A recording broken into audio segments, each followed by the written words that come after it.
have Miss Aileen in our new episode called Interview Sessions with Professionals and Students.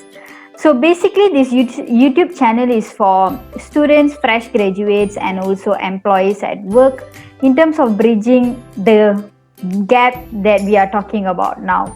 So let's not further ado. Let's welcome Miss Aileen. Hi Ellen. So you want to give a little introduction about yourself? Where are you from? What are you doing? What are your qualifications? And currently, what are you, servicing to your students? Yeah, great. Thank you very much for the introduction. So my name's Aileen Edgar, and I am based in Scotland in the UK.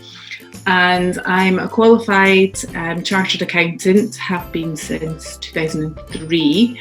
And most of the time since I qualified, I have been working in education. I did work as an auditor in the beginning when I was doing my training, doing my exams. I had a couple of other jobs as well before I kind of got into education, and since then I've been working for a couple of the professional accounting bodies in the UK, teaching, examining, writing exams, writing teaching material. Now I do it on a freelance basis. I've been doing that for 4 years now. I also do work with a few universities as well based in the UK, teaching on their accounting programs as well. That is very, very great of you.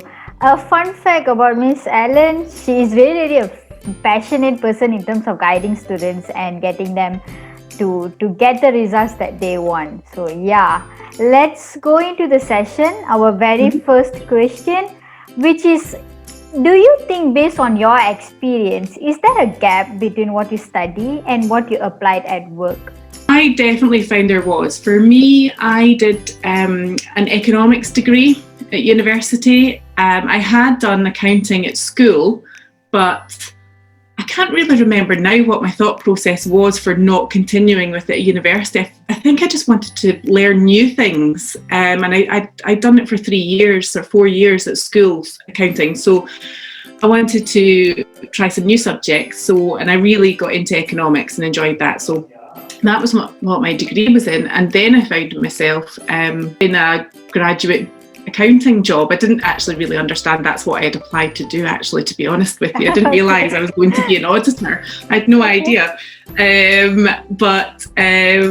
found myself as a trainee auditor, and I really struggled, I think, at the beginning, because you suddenly were thrown into this working world where you were meant to be some sort of expert in something that I had no knowledge or experience of. Yes, I'd done accounting at school, but that didn't really relate to going into organisations and trying to help them with their accounting processes, with their controls, and I did a lot of internal audit work to begin with. And I was going to doctors' surgeries, I was going to hospitals, local authorities, roads departments. I really had no idea what I was doing a lot of the time, to be honest with you. So I really felt that I had done all these years of studying, but actually really learning on the job was actually what I needed. But I was lucky that I was part of a graduate scheme, so you did get a lot of support with that, and because I was training to do my accounting exams, you then went to college, or whatever you want to call it, while you were working, and you learnt what you needed there. But certainly my studies up to that point of work really didn't help me a huge amount, to be honest, with that particular job. So I definitely think there is a gap there. Yeah, so it was a lot on the job learning. So you learn through your experiences, you make mistakes as well as you. Yeah. That's how you learn. Yeah, okay. Thank you so much, Ellen, for the wonderful answer for the question 1. Let's go to the second question. So since you say there is a gap, okay, between what you study and what you apply at work, even many people says that, especially for our field, what would be your advice for students on how to bridge that gap at a very young age?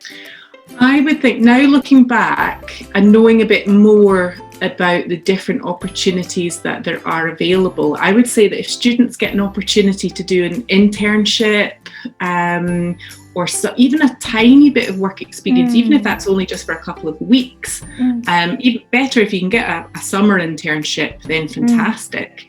If you can get that in the field that you think you might want to go into, then what an amazing opportunity that would be to actually get some of that real work experience.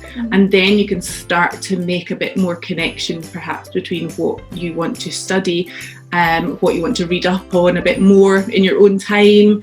I didn't realise these kind of things existed, and I'm sure they did at the time that I was at university, and I think they're much more so now. And apprenticeship schemes as well, that's something that wasn't really a major thing, particularly in the accounting field. I don't think they existed back when I was studying, but now apprenticeships are a really big route into professional qualifications now, which is fantastic. So that's another opportunity I would definitely recommend students start having a look while they're at university, or when they're there's lots of routes for school leavers as well in apprenticeships, so you can kind of go straight from school through an apprenticeship scheme and actually get work, start working, getting paid, but also studying at the same time, which is a brilliant thing. I think if I also had that thoughts, or else someone have tell me, hey, you know what, while you're studying you just go and get some experience, I think that would be really great. So that is why all these sessions, and also talking with many different professionals, which will help the students eventually. Okay, the next question, Ellen. So if you have given a chance to go back to school, which subject would you be full-heartedly studying beyond the books? Do you know, of the subjects I did at school, so I did quite a lot of business subjects. So I did accounting, economics, management studies, and obviously that's been good. It served me well for what I've gone on to. But actually, thinking back, what I would have loved to have kept up was only one subject. One. I'm only going to pick one. I've only got one. I promise. I was going to say, but there's this other one. No, I picked one, which would actually be music. I really wish. I've got a piano in the house, which I've had since I was at school. Actually, it was my grandmother's, and I've got this piano, and so I did music at school. I did exams in music. I used to get so nervous with it. I had terrible stage fright when I was doing my piano exam and violin exams, and then I just gave it up. I just stopped. And I just see now I would love to be able to play that piano.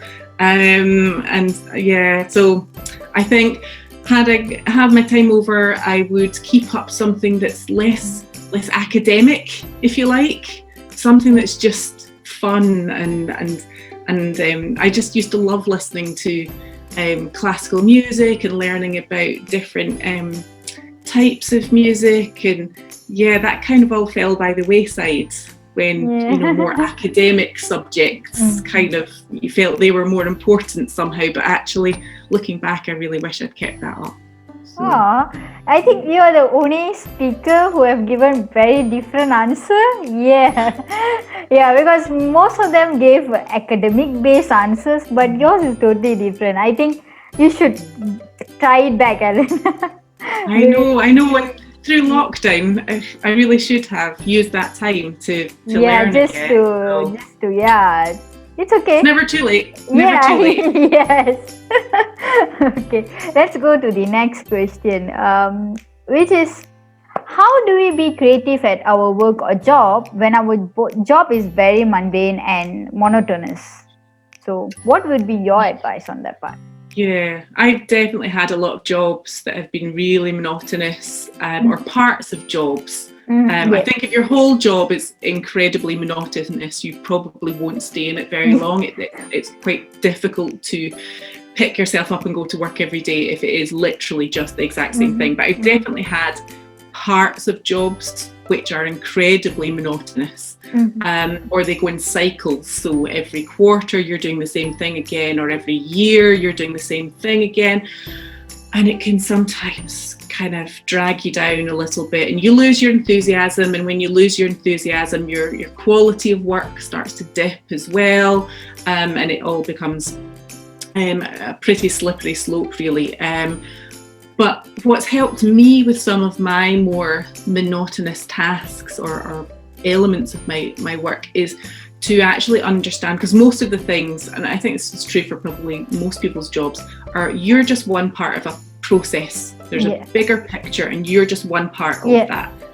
And for me, it helped to understand who the next person in the chain was and what they were going to do with the work that I was doing, and why, even though it might be monotonous, it was really valuable. It was important what I was doing, because it was part of a bigger picture, a bigger chain of events. And if I didn't do my bit properly or on time, then that was going to have a negative impact on the next person who was going to take that work and do whatever they do. Now, they might be doing something more exciting with that particular work, but I thought it was quite interesting to find out what the other people, kind of close by you were doing with that, find out how they use the information. And then, okay, yes, the work itself might still be a bit dull for you, but at least you can feel like there's a value in it, and somebody else values the fact that I'm doing this. So seeing the value in the job that you are doing, so that makes you, this job is very, very important, and you don't feel like it's very boring and things like that. No, that's a very good perspective. And the other thing I would say about that, actually, I did a really, really monotonous summer job, actually, where I was inputting gas meter readings for gas meters. Okay. And I had a stack. I just basically had a stack of these papers on my desk, and my job was literally just to manually input gas meter readings. And so I would just put music in. And I just put music in, and I just got into such a rhythm with it. And that helped me. So sometimes I think, if it's something that you can actually tune out from what you're doing, then, listen to a podcast, listen to music, use that time valuably. It is something that you don't actually have to pay too much attention while you're doing it. It's quite a routine kind of task. And then use the time for yourself. To kind of relax. That's a very good experience. Okay, let's go to the other question. Okay, what are your views for our current education system, and what are the few measures you are taking for the betterment of education for students itself? Well, I do a lot of online teaching. I have done for the last 4 or 5 years, both in universities and for professional accounting bodies. And particularly now with what's been happening in the last year or so with the global pandemic, we've seen a big shift, even more so for learning going online, and people having, doing their learning by distance, which is really, really tough. Absolutely hats off to everybody who's doing that, because it is really tough, whether it's schoolwork, college, university, professional exams, continuing professional development, whatever you're doing. If you're learning at home on your own with family commitments, trying to juggle work at the same time, it's incredible that people are doing that. But what I've kind of noticed with it, both in the things that I do for other people, and just generally within education, is that there's this almost view that we can just put some recordings of information up there, and people can just use that, and that will help them get through their studies, which does help to a certain extent. But I think what's really difficult is if you're studying on your own, and you don't understand the way somebody's explained something, or the way it's written in the textbook, or whatever it is you're using, and you don't know who to reach out to ask. And it could just be a really small question that could actually be answered in 2 minutes or less, but you don't know who to ask. In a lot of courses, I find the person who has recorded the material, the lectures, is not actually the person. That you'll never be able to contact that person. You will never meet that person. You will never hear from them because it's been recorded 3 years ago and that person no longer works for the organisation. And I think that human element is really important when you're teaching, that support, that knowing that there is an actual real person who you can speak to if you've got any problems at all.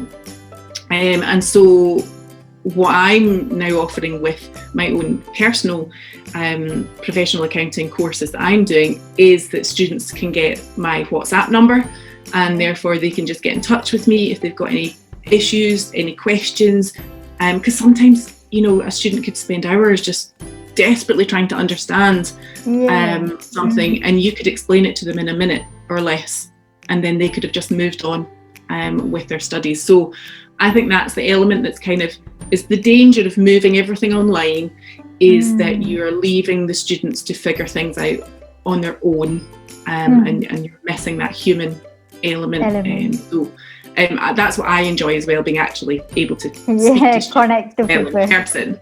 Okay, that's cool. what I think. That's really cool. Okay, let's go to our very last question. So share with us your one mistake that you have made when you were a student, which that you now would want to change at that point of time. So when I think I must have been in my final year at university, or maybe in Scotland we do, our degrees are 4 years long. So it was either my third or fourth year. I had the opportunity to go and work for the summer in Germany. And I had gone through the whole process. We were almost there at confirming it, and in the end I didn't do it, and I just backed out. I don't mind. I was never bothered about travelling on my own and going to other places, but it was the fact that I couldn't speak German. I could speak French a bit. I see. I couldn't speak German. And the thought of being on my own in a workplace, an actual proper workplace with actual, other employees, and not being able to speak the language, I had, the fear was too much for me, and I was too anxious about it, and I just I backed out of it and I didn't do it. And I kind of now looking back, I think, and I understand why I didn't feel confident enough to do it, but I kind of look now back and think what a great opportunity that would have been. And okay, what would have been the worst that would have happened? If I hated it, I could have just come home. It would, no harm done. But it could have been a really great opportunity to travel, get that work experience as well, would have been fantastic. But no, I chickened out of it and I didn't do it. And so I kind of regret that, I have to say. Okay, yeah.